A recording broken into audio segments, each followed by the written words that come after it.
ಕಾಡು ನೋಡ ಹೋದೆ, ಕವಿತೆಯೊಡನೆ ಬಂದೆ, ಕವಿತೆಯೊಳಗೆ ಹೋಗಿ ರಾಗದೊಡನೆ ಬಂದೆ.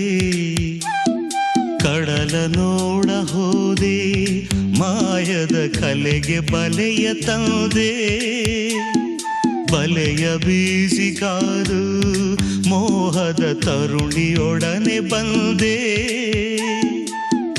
ಮಾತನಾಡಲು ಅವಳು ಮಾಯವಾದಳು.